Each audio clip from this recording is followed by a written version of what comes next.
Labor ilianza Tuesday na maji ilitoka Wednesday. Na wakaniachilia hadi nikaza Friday. So walisema atamwekea hii kenye inaitwa peg, yenye itamsaidia kumlisha ili asikiwa akikula chakula inaenda kwa lungs.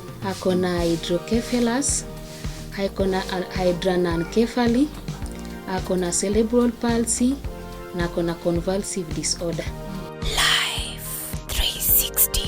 Hello and once again welcome to Life 360. My name is Robbie Omondi and today we are visiting a very good friend of mine.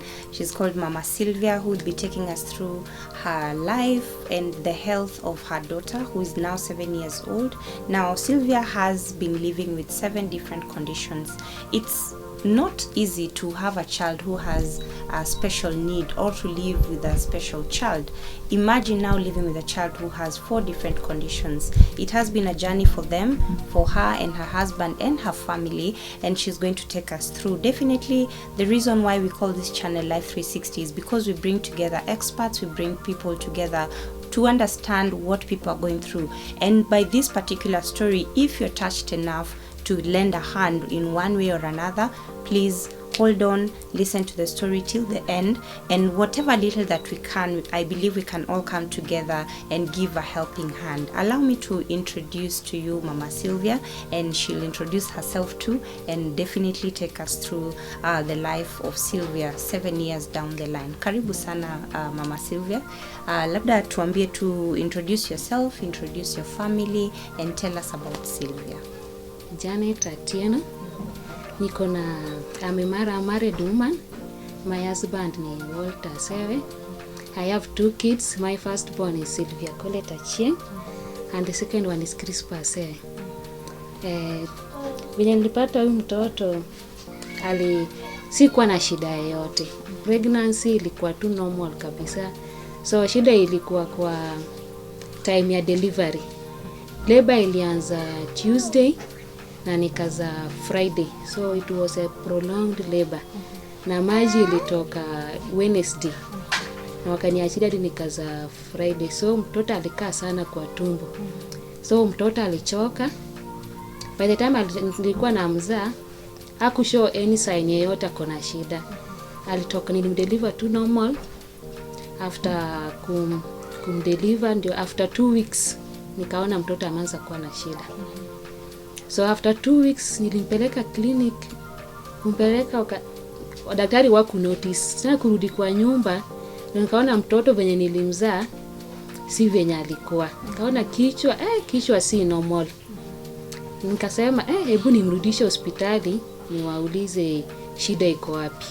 So kumwangalia wakaniambia kuna condition inaitwa hydrocephalus. So hiyo time wakatu refer to Kenyatta. So mara nyingi, most of the time after giving birth, kuna tests zenye zinafanywa after delivery to tell if the child has any issues or any conditions. Did that happen? Kuna test ambazo zilifanywa kuona kama Sylvia ako sawa ama kuna conditions zozote? Hakuna test yenye ilifanyiwa. Tuliambiwa tu turudi after 2 weeks ndio apewe BCG. Hakufanyiwa anything. Waliambia tu mtoto ako sawa niende nyumbani. 2 weeks later ndio uliona kuna shida and you went to hospital and you are referred to Kenyatta Hospital.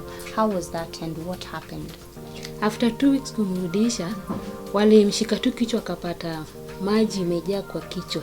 Ndio maji kiwa kwa kichwa kama mtoto mdogo ukishika hivi utaona inaingia ndani. Juu iko soft sana. Walishika kaniambia huyu mtoto ni kama ako na hydrocephalus. Mimi sikuwa najua hata hii condition inaitwaje. Juu mimi ni first mother, sikuwa najua anything, hata mambo ya disability mimi sikuwa najua.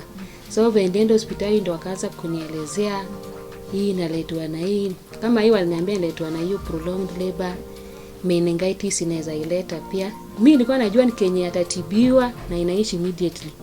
So kufika Kenyatta wakatupeleka Kenyatta private. Akafanyiwa X-ray ikaonyesha kuna maji kwa kichwa. Safari haikuwa rahisi hata kidogo. By the time sasa uko Kenyatta and you've taken your child there, how was that journey? Safari ilikuwaje kwako as a mother?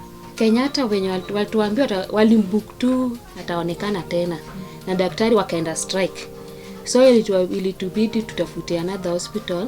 Nyesa tulienda Kijabe, AIC Kijabe Main Hospital.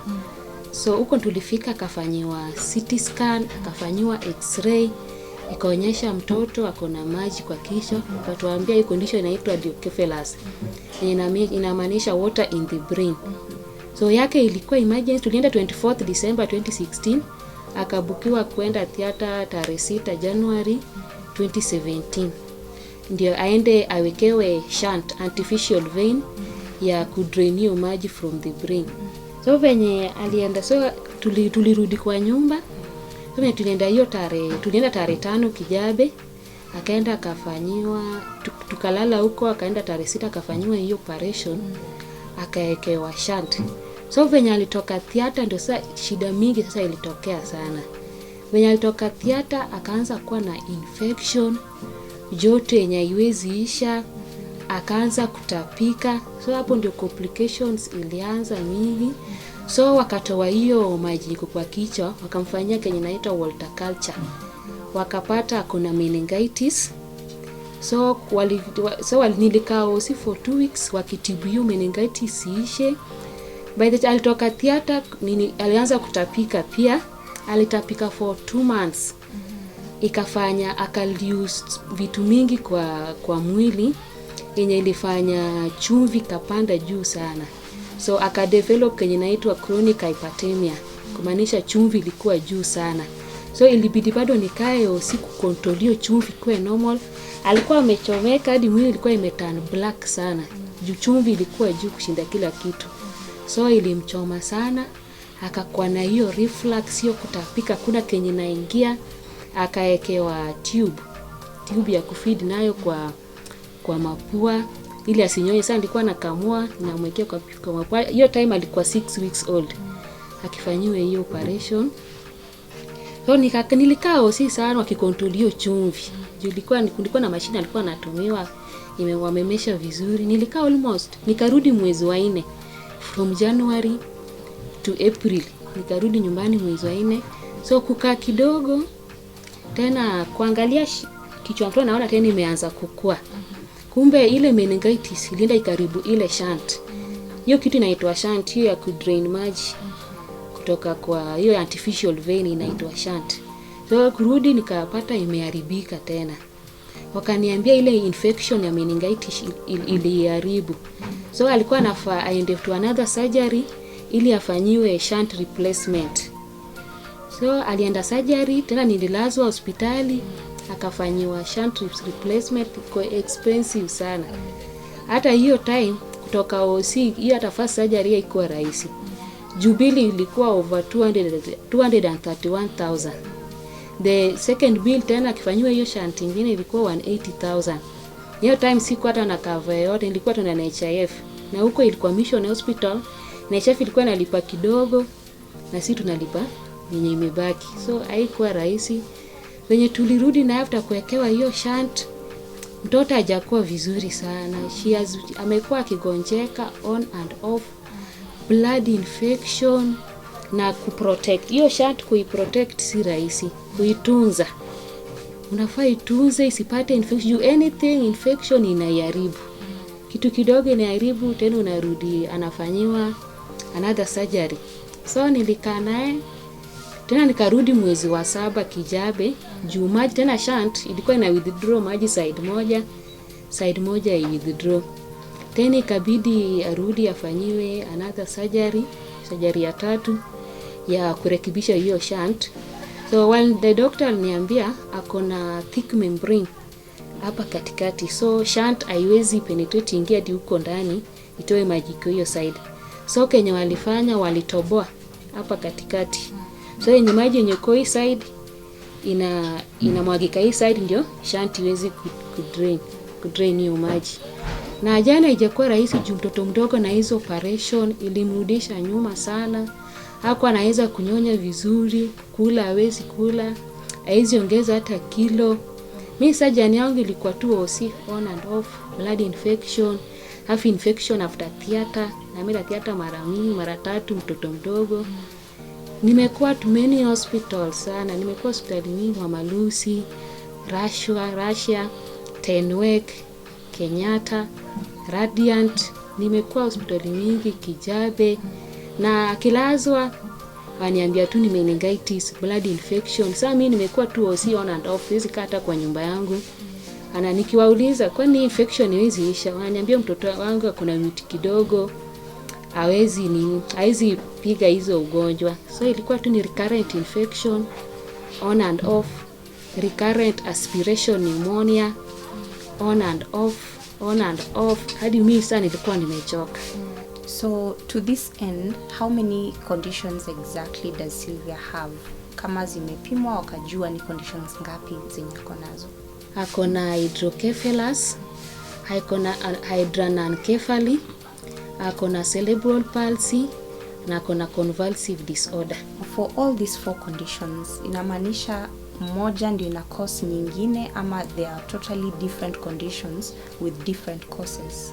So venye alikuwa na hydrocephalus, so juu ya hiyo meningitis venye ilikuja ikakula brain. Hii side hana brain huku yote. Ni hii side ingine, hii side hana brain. So hiyo hydrocephalus, hiyo meningitis ilienda ikakula ile brain kidogo ilikuwa na develop. Brain cells. Brain cells. Hiyo yenye ilikuwa na develop kacha tu kidogo, so aka develop to hydranencephaly.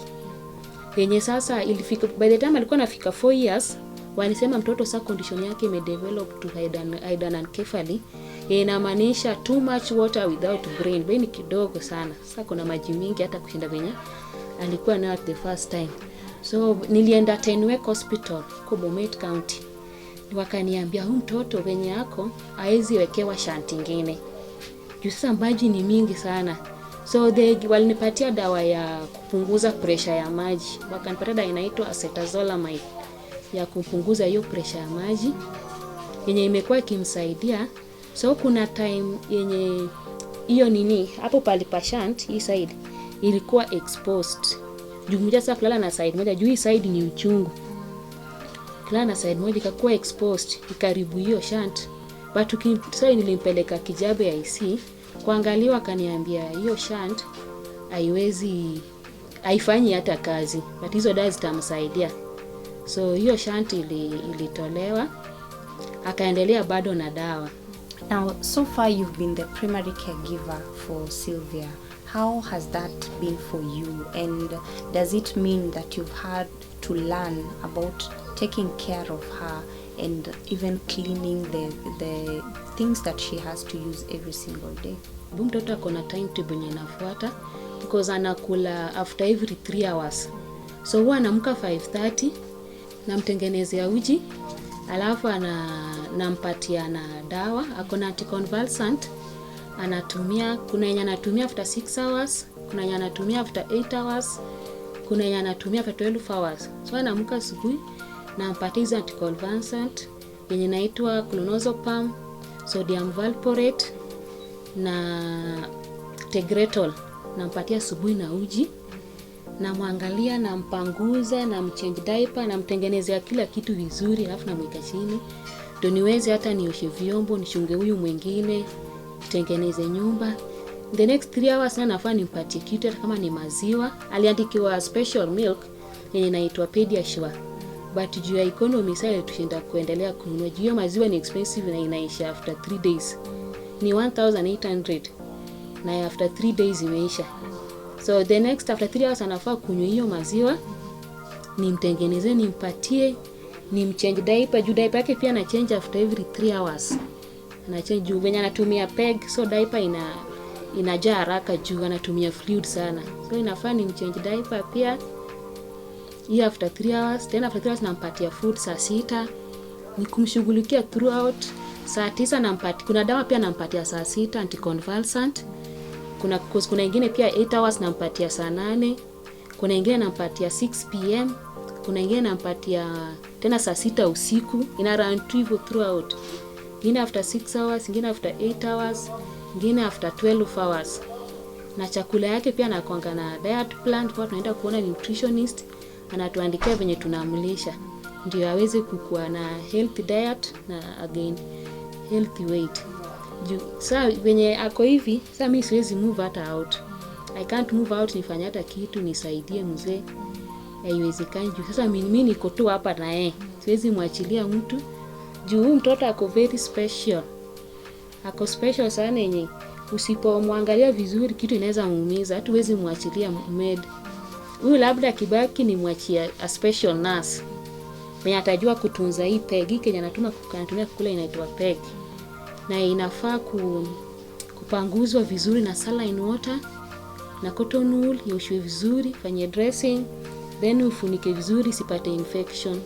So kufikia kwa hii safari yote, what has been the most challenging part of this journey? The challenges nayo ni mingi, lakini ya kwanza ni pesa, financial. Juu mtoto anataka kumtunza hivi, nataka pesa mingi sana. Juu mtoto anaenda clinics mingi, anafaa aende physiotherapy yenye ina cost 1200 na huwa tunampeleka 8 times in a month. Na hizo dawa pia kuzinunua iko expensive sana juu per month huwa tunatumia like 6000. Cause kama hiyo clonazole pamoja ni expensive, moja ina cost 80 bob. Na anatumia ka 3 hivi kwa siku. Ziko expensive, tunatumia 6000 in a month. Diaper tunatumia mingi sana juu unamchange after every 3 hours throughout. Anatumia mingi. After clinics anafaa kuonekana na physician yenye ni 2550 yenye anaangalia venye anatumia hii peg. Anafaa kuonekana na pediatrician, daktari ya watoto, na hiyo pediatrician kumuona ni 3000. Anafaa kuonekana na neurologist mwenye anaangalia venye hii kichwa yake inaendelea, siku iko na shida yoyote, na hiyo physiotherapy. So pesa imekuwa challenge kubwa. Alafu mimi sasa kama caretaker, mimi siwezi move out. Nikuteta siwezi sema naweza hata saidia hata mzee, siwezi msaidia kwa lolote. Hiyo pesa anapata kidogo, ndio tunaona tunalipa rent, uangalie huyu mwingine, hizo mahitaji zote, hizo clinics. Hiyo time hata sikuwa na NHIF. So ilikuwa ni challenge kubwa. So baadaye ndo mzee baada ya kuwa amepata kazi, so ndio akatafuta NHIF akapata. NHIF inalipa kidogo. NHIF kama ukienda like mission hospital, private hospital, NHIF haiwezi cover yote. Ina cover tu kidogo, hiyo nyingine wewe ndio unaona venye unajitafutia. Public ndio NHIF ina cover yote. Na watoto huwa tunapenda kubadilisha mkono juu unajua public iko very congested. So mmoja ukienda private ama mission hospital, unaona ni prefer juu anaangaliwa vizuri sana. Kuna time yenye nilikuwa Kenyatta for 1 month. Nilikaa kwa 1 month, bado nilirudi mtoto akalazwa Mama Lucy. Juu hakushughulikiwa vizuri. Watu wako wengi sana. Wako wengi, so wanapenda kutumia niende private ama mission hospital. Huko ndo anaangaliwa vizuri na anatibiwa vizuri. Hata tangu nianze kwenda private, nimeona life yake imechange. Imechange. Awali waligundua shida mingi sana Radiant Hospital. Walipata huyu mtoto kuna complications mingi. Hiyo time ilikuwa naenda public. So kwenda Radiant walipata kuna complications. Walipata liver ikiwa na shida, kidney, intestine na lungs pia ilikuwa na shida, heart. So nilikaa Radiant for 2 months ili ashughulikiwe. So aliangaliwa kidney, alikuwa na acute kidney failure, akakuwa na intestine obstruction, akakuwa na ni recurrent aspiration pneumonia. Juu mtoto hawezi kula na mdomo. Akikula na mdomo, chakula mostly zinaenda kwa lungs. So anaweza kufa anytime juu ikienda kwa lungs italeta infection, itakuwa congested huko, then itafanya lungs fail. Atakuwa na lung failure, na lungs ikifail probably atakufa. So Radiant walisema hawezi feed na hiyo tube ya mapua for long. So walisema atamwekea hii kenye inaitwa peg, yenye itamsaidia kumlisha ili asikuwe akikula chakula inaenda kwa lungs. Mtoto before aikewe hii peg alikuwa amekonda, alikuwa 8 kg, alikuwa amebaki mifupa. The 8 kg that you said, alikuwa how old was she with 8 kgs? 6 years. Alikuwa 8 kg kiona. Hata nilienda nikalazwa AIC Kijabi, wananigombanisha kwa nini silishi mtoto vizuri. Hawajagundua huyu mtoto najaribu kumlisha lakini hakuna venye chakula inaweza ingia. Juu najaribu kama mama na hakuna venye chakula inaweza ingia. So when nilienda Radiant wakasema for us to help this baby. Juu ilikuwa tu unamtibu leo, the next week niko juu nitaenda nimlishe chakula iende kwa lungs imlete infection. hiyo inapita hadi inaingia kwa damu. So alikuwa na recurrent aspiration pneumonia, blood infection. So nilikuwa nalazwa Osore, hadi nikamwambia pediatrician, nikamwambia mimi sasa nimechoka. Juu huyu sasa umemtoi, nimekaa Osore 2 months. Next week niko hapa. Juu alikuwa na recurrent infection, blood infection. So alikuwa anatafuta permanent solution. At least hata pia mimi nipumzike. So walimwekea hii peg. Na venye walimwekea hii peg imemsaidia sana. Sijalazwa hata sana. Nimelazwa tu mara moja tu. Unaona imemsaidia from April mpaka sasa nimelazwa mara moja. Peg imefanya wonders na ninashukuru. Now, mara nyingi kupata support from family and friends, you know, when you're going through such a lifestyle, especially taking care of a special child, have you gotten any support from your family, your friends, and even people, just basically people who live around you? Family wamenisaidia tu na ni advice tu ya ku-encourage, yenye nita appreciate, but in terms of money, hata mtu kunywa hata mtoto pamp, hata dawa, hakuna. Ni ku-encourage tu, jikazi tu, lakini hakuna ile support hata in terms of money. But friends wamekuwa kutusaidia sana. Like church members, mtu anaweza kutana na wewe kupatia hata 500, please utakusaidia ndio mundia hata chakula. Friends ndio wamekuwa kutusaidia sana na church, lakini family ni to encourage. Maybe niseme tu maybe wampatia tu kidogo tu, but si ile support kubwa. So main support tu ni mzee wangu. Hiyo yake kidogo yenye anapata ndio tunaona venye tunagawa. Saa zingine hata inaisha katikati ya mwezi na Nairobi mimi siwezi move out nifanye kitu. So inabidi utaomba hata jirani, na jirani utamuomba mara ngapi. So tumekuwa na challenge ya pesa sana. Juu inaisha katikati, hujui mtalisha aje, na umeona from the feeding ana mtu anafaa kufeed after every 3 hours. Pampers unacheja after every 3 hours, na hii peg pia anafaa ikiharibika anafaa kuondewa mwingine. Juu hii peg ina cost 50,000. Na hiyo kampuni ilimpatia insurance but haiwezi cover outpatient. So unafaa tutoe pesa kwa mfuko tununue another peg. So umeona kuna challenge kubwa ya pesa. From the infections zenye unasema, the infections keep recurring. How has it been ensuring that kuna hygiene nzuri around the equipment zenye anatumia, kama ni hizo syringe, and taking care of the peg? How is the hygiene and how do you manage to ensure that the hygiene is okay? So chakula yake kwanza huwa tuna blend. Tunahitaji blender ile mzuri sana. Juu hii ni hiyo peg anatumia ndogo sana. Anafaa chakula yake inafaa kublendiwa soft kabisa, free of particles. Yenye haina kitu yoyote hata ndani. Juu ikiwa na particle haiwezi pita. Na maybe kipita itaharibu hiyo peg. So tunahitaji blender, ile special blender yenye na blend chakula dikue uji. Na hizi vitu inatakana tuioshe, huwa na soak na maji warm na chumvi. Every time nikishamlisha na soak na maji warm na chumvi, nikishaosha vizuri. Na umeona kama hii nyingine unaona sasa hii imekaa sana. Yenye tungekuwa na pesa tumeshambaia nyingine. At least juu ya hiyo ndani uwezi, hakuna venye unaweza pitisha kitu ioshe ndani. So maybe chakula inaenda inakwama hapo. But hygiene tu ni kuosha mkono, kumake sure hapa pale pa peg nimefanya dressing. Niko na saline, inahitaji saline water, cotton wool, na huwa natumia hii bandage hii nimeweka hapa. Na hizi strapping ili niweke safe. Juu kitoa hii hapo utaona nyama iko hapa. Juu imeconnectiwa hadi kwa tumbo.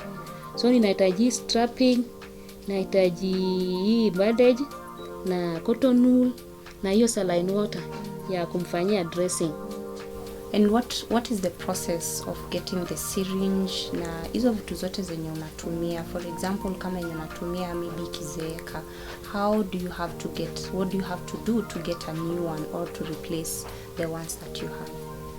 The process, tunaongea na daktari wake, hapa anatuandikia, tunaenda pharmacy. Kuna hizo pharmacy kubwa huko town, ama ende natafuta mwenyewe.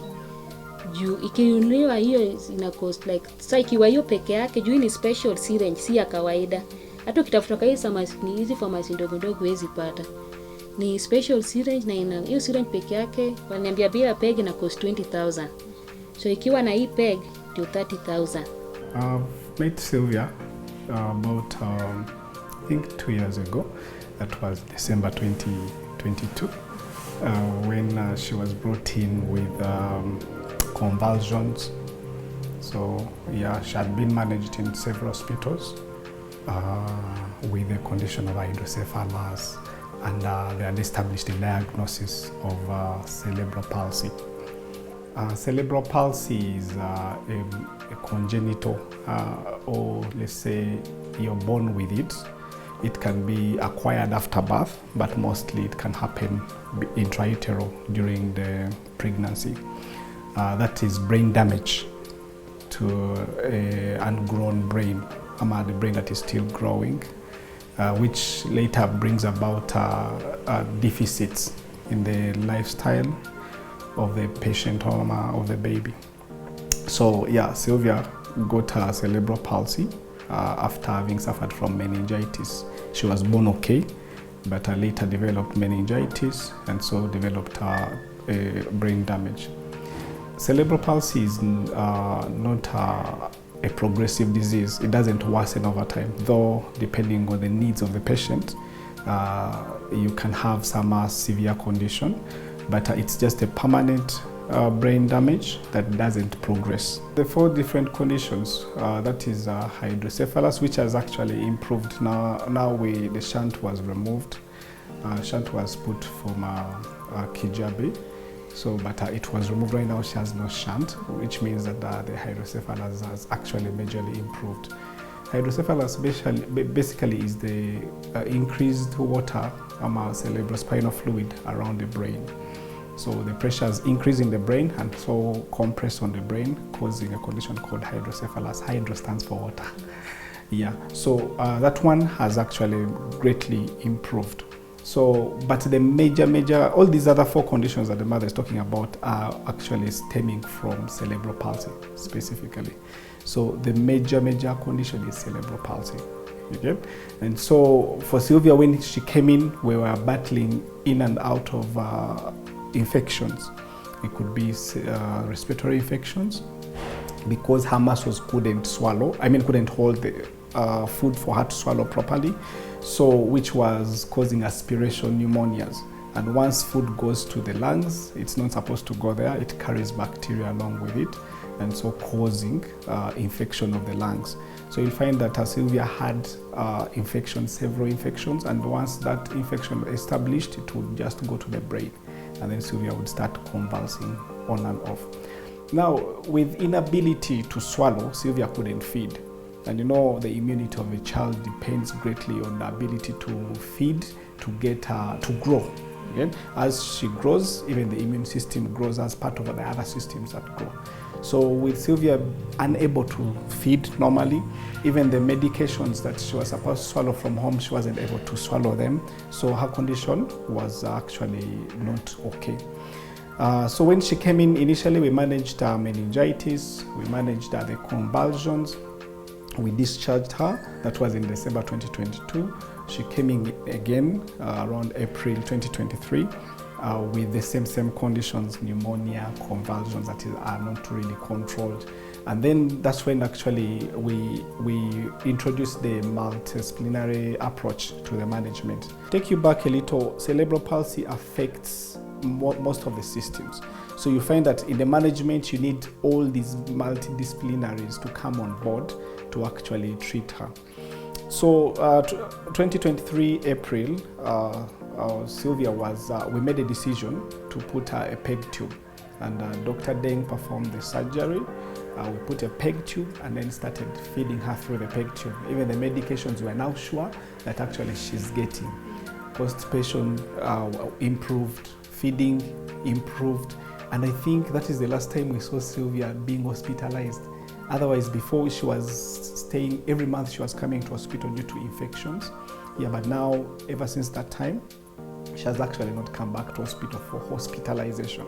For now, we are so happy with how things turned around, and we expect that if Sylvia Colette actually gets the support she needs, majorly to see these doctors to follow her up, and also to get a wheelchair for mobility, because that one will ease the life of the parents, not to carry her from point A to point B. But if Sylvia Colette gets a wheelchair, will actually help her on mobility, and then also to get her feeds that she needs. Yeah, I know this condition needs a lot of support, and so it will need a lot of financial support for them. Yeah, and so we hope she gets that help she needs, and it will change her life. Na kwa hii safari yote, maybe I believe itakuwa vizuri if there's someone who wants to help, someone wants to, give a helping hand in any way, watakupata aje, and what kind of help exactly would you want? Mimi ningeomba tu kila mtu, niko na challenge kubwa juu mimi siwezi move out. Siwezi toka nje niende nifanye kazi kama wamama wenzangu. Juu mtoto is a very special child with so many conditions. Hakuna conditions ine. Ninafaa nitunze shunt, ninafaa nitunze peg, ninafaa aende physio, na hizo vitu ni pesa mingi. Na huyu mtoto anahitaji wheelchair. Huyu mtoto hana wheelchair. Huyu mtoto amelala chini for 7 years. Hata zingine mgongo inaanza kuwa na vidonda, na ako pia na hip dislocation. Kuna time hapo mwezi wa 4 aliconverse sana hadi akaenda hadi ICU. So hii hip yake ili dislocate. Unaona haizi stretch, kwa sababu unaona ni fupi. So anafaa aende kafanyiwe surgery ndio arekebishe hii mguu yake ilitokana, warudishe penye iko. Huyu mtoto amelala sana, tunahitaji wheelchair, special wheelchair. Juu mtoto haizi keti, haizi hata support kichwa. Hakuna kenye anaweza fanya. Haizi inua hata mguu, haizi inua hata mkono, haizi ongea, haizi support kichwa. So anahitaji ile wheelchair yenye iko very very special. Na hizo clinics, niko na physiotherapy, niko na nutritionist, anafaa kuonekana nutritionist, follow up diet yake, anafaa kuonekana na pediatrician, daktari ya watoto kuona venye anaendelea, anafaa kuonekana na physician mwenye anafuatilia IPEG, anafaa kuonekana neurologist, na hizo vitu tunafanya every month. So pesa tunatumia mingi, na tuko na challenge ya pesa sana. Juu ile yenye mzee anapata kidogo hata haiwezi tosha. Hiyo ni mahitaji yake. Pampers, mahitaji yake sijaweka yetu ya familia, mahitaji yetu kama ya kawaida. So kenye tunahitaji tu support. At least tuweze kusaidia huyu mtoto. Sisi pia asimame penye yake, aache kulala sana. Kisha akipata wheelchair itamsaidia, ataweza kuketi na sikuwe analala throughout. Kulala throughout itamletea shida. Sasa kifanya lala hivi, najaribu kumwekea pila at least imuinue juu. Mtu akikula anafaa kukaa 90 degrees ndio chakula iteremke. Kuna time yenye hadi hii stomach inakujanga hadi kwa diaphragm. So inaingia hapa ndani, na ikiingia hapa ndani inamshinda kubreathe. Juu inaenda sasa inafinya. Kuna venye diaphragm itamove. Sasa anakuwa na hapa stomach. Nyesa anafaa kupelekwa hosi. Tena akuwe niko na dawa hapa yenye hiyo dawa moja ina cost 400 ya kunini hiyo reflux. Hiyo na hiyo gas ili mweze kuteremsha. Lakini angekuwa na wheelchair angekuwa na hiyo shida. Juu analala sana, chakula kikule kutua hapo. Hakuna venye itaflow chini. So anahitaji wheelchair na tunataka support. Nimejaribu kama mama for 7 years. Nilisoma lakini siwezi toka nje na nifanye kazi. Mimi sasa nimejitolea na nilishukuru Mungu for this baby. Huyu mtoto nampenda sana. Nilisema Mungu wewe ndio ulinipatia huyu mtoto. Na huyu mtoto nitamtunza na roho yangu yote. Kwa hiyo nilisema mimi nitaangalia huyu mtoto. Lakini Mungu akibless watu wengine kama wanaweza nisaidia, nitashukuru sana sana. Juu mtoto anafuata huko mbele, Mungu akimfungulia njia tumpeleke hata special school, akiwa na wheelchair at least. Apata hata fresh air nje juu amechoka na kwa nyumba. Amechoka sana. So thank you very much, asante Mama Sylvia kwa kutualika kwako. We appreciate, and to everyone who is watching, we appreciate for sitting through this interview and watching. I hope that you've learned something about different conditions and living and taking care of a child with a special need. And if you'd like to help, definitely allow me to leave Mama Sylvia's number down below. You can send whatever amount that you wish to help with. I'm definitely certain it will go a long way in helping sort out some of the things that Sylvia needs to be able to, at least have her life easier, even if it's by an inch. I appreciate you for tuning in. This is Life 360. Until next time, my name is Robbie Omondi. Subscribe, tune in, and always watch out for a new interview. And we really appreciate a subscription, a share, and a like in our videos. Bye bye.